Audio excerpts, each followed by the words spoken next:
who is Sharonne? Who is Sharonne as a person, as a drag queen, as a performer? And what can we expect from your shows? Well, Sharonne is an old drag queen that decided to go to Drag Race Spain. I don't know why, but I'm happy to to did it. I would never imagine that everything I was living in this year, not only with Drag Race, but meeting so much people, recording this second TV show, Reinas al Rescate, um, touring with the Gran Hotel de las Reinas, and now with Benidorm Fest. This is a very nice chance to make people to know my music. But I'm just an artist. I've been doing what I really love to do is perform and sing and dance. And I've been doing this my whole life. I'm 46 years old now, and I always tell to my followers that never is too late to do what you really want to do. I'm a massive fan of Drag Race, and you know we've just had the UK series as well, and Cheddar Gorgeous is approaching 40. You know there are some really good, really experienced drag queens out there, yourself included.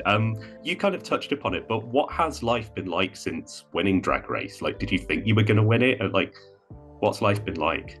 Well, we were there for 1 month and 1 month and a half.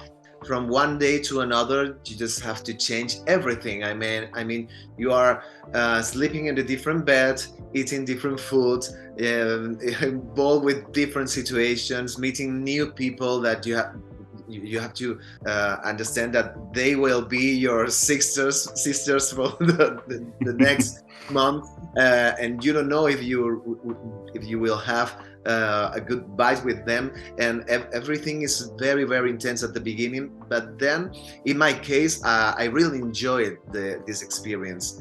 I really appreciate the lesson that I've been taught once I finished Drag Race, and I always tell people that wants to audition, to make an audition for Drag Race, that don't lose this chance, because I think this will enrich your life as a performer. Oh, massively, yeah. You become a household name. It's brilliant. Yeah, yeah. Actually, I would say to anyone who's not seen Drag Race España to go and watch clips on YouTube. There are some lovely moments. I particularly enjoyed the reading challenge, especially. I particularly enjoyed watching that when I was researching for this. We have had drag queens at Eurovision before, but you're the first winner of Drag Race to actually try for Eurovision. What made you decide to do Benidorm Fest?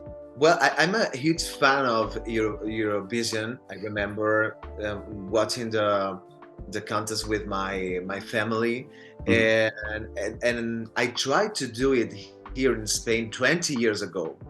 Oh wow! Yes.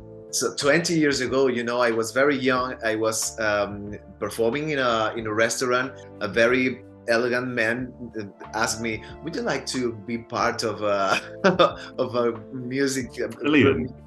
called Transex?" And it was like, Transex, living on video. Yeah. And they I'll wanted have to look that up. I don't think I know that one. I'm sure the viewers will be screaming at me in the comments, but yeah, I'll have to look that one up.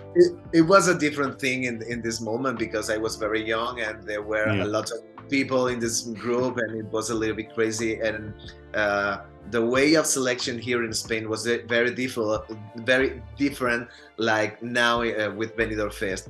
But then I've been working as a dancer on TV with singers, and I had so many friends that has been chosen to go to Eurovision with the Spanish represents, that I've been very close to Eurovision. And I thought, okay, this maybe I can try now, because I feel that this is my year. And I think there were almost 900 songs that yeah, I mean, it was something like that. It's crazy how many. Yeah. And I thought, of course, they won't choose mine. Of course, it's going to be. And when I get the call, okay, you are one of the 18 contestants for Benidorm Fest, was like crazy. I can't believe this. That must be a fantastic moment. This is the craziest year of my life. Yeah. Particularly for the non-Spanish speakers out there, what is the song about?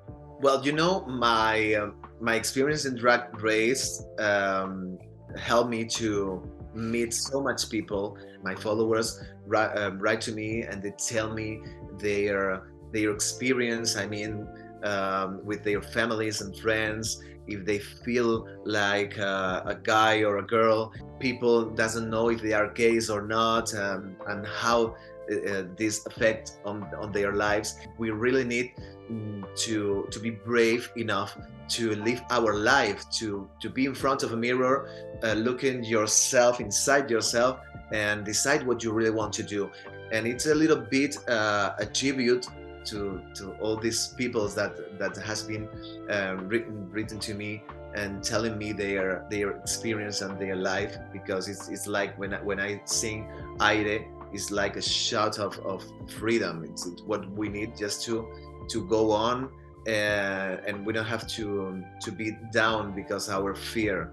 I guess the phrase I used was sort of early 2000s pop, like sort of it's a bit steps, there's a bit of Fangoria in there's a bit of Davide De Campo, you know, it's that sort of. What was your sort of musical inspiration? Like, who inspires you musically? Well, since I was a child, because it was different here in Spain. When I was a child, in my family, was very common to listen to the music from the south, because my family is from the south of Spain. Oh, right. Not especially flamenco, but this kind of music. And my sisters were fans of the Spanish pop, but I've been always listening to different music, because my mother, I remember her saying, I don't know why you are listening to this. Where did you? Because it's good music. Nobody here listens to this music. So what does it mean? I love to listen to Tina Turner, Whitney Houston, Mahalia Jackson, Aretha Franklin, Bonnie M, Cher, Donna Summer, of course. Yeah. There's a strong voices that really makes me feel, you know, when you are listening to this music, your skin starts to, I don't know how to say it in English, when it starts to, oh my God. You get goosebumps. Like, you really feel this emotion. When I had my song Aire ready, I talked to a friend that works on television and music. He's from UK. I mean, he's not Spanish. Oh, right. Okay. And I wanted to know what it feels like. He said, you know, the music is very European, but the song, what you sing, is very American. Actually did see a thing on your Instagram the other day. You had a meeting with Jose Otero, who is a fellow contestant at Benidorm Fest. I just wanted to ask, who are you sort of eyeing up? Like, who's your favorite other than you? I think this year on Benidorm Fest there are so much good music and very good songs. Yeah, really diverse as well. Yeah. And I love the song of Jose Otero, and it has a power voice, vocals, and I love him. Agoné, I love his song. I find it very sexy. I love Blanca Paloma. Maybe this is very, very Spanish, but for me, it's not only the song, it's the emotion when she sings. When she opens her mouth, it's like, oh my goodness, it's so nice. Well, we saw it last year with Secreto de Agua. Like, she can perform. You know? Yeah. It's the second time for her. And I loved her last year, and being here sharing with her these weeks, it's gonna be super for me. Yeah. Oh, it looks like it's going to be a fun week for you all. You've said that you're a massive fan of Eurovision, and, you know, we're not surprised, we all are. What are your favourite memories of Eurovision, like from watching the show? Well, I remember when Dana International won Eurovision, because it was a time when I was working in a theatre company, and there were no internet, and it was very difficult to find music. And I remember I was crazy with Diva of Dan International, and we had the chance to go to Edinburgh to perform with my theatre company. Yeah, and when was that the Edinburgh Festival? It was Travers Festival. We were performing in UK, in Edinburgh and Cardiff, and every time we were there, we had to stop in London, in the airport, and there were a music store there, and every time I was there, I was buying all the music right to get in Spain. And I remember this, and I remember to find the album of Dan International and remixes and everything. I was crazy buying everything of Dan International. Oh, that's a really lovely story. Like, because the Eurovision was in the UK that year, as it's going to be again this year. You know, because we're so excited. Later, I had the chance to work presenting different shows and concerts, and I met her and was nice. Thinking ahead to Benidorm Fest, and you know, the prospect of being the first drag queen to represent Spain at Eurovision. You know, what would it mean to go to Liverpool to represent Spain, particularly, you know, the year after Spain has come third as well? You know, what would it mean to you? You know, in Spain, our history is a little bit different because I think we have improved our society in just a short time.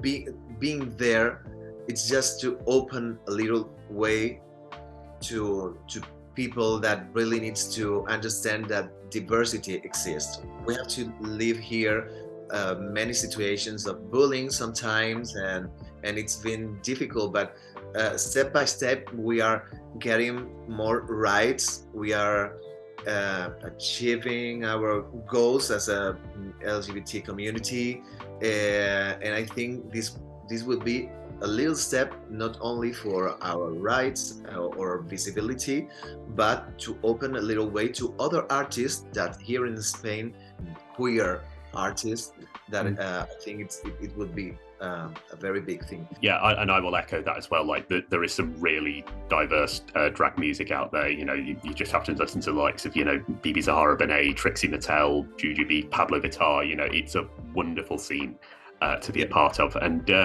we're all really looking forward to seeing it in full. I think Courtney Act tried to represent in Eurovision. Oh, really? This is really testing my knowledge now. I'm gonna get loads of comments. No, I think she tried to represent Australia in the Eurovision Festival contest. Oh, I mean, it rings a bell. I'll have a look at it afterwards. But yeah. I think you brought me up for the second time. I like that. Your knowledge is better than mine. Thank you so much. Thank you so much, Sharonne, for chatting to us today. It's been an absolute pleasure. Thank you very much for this love and this support. Thank you.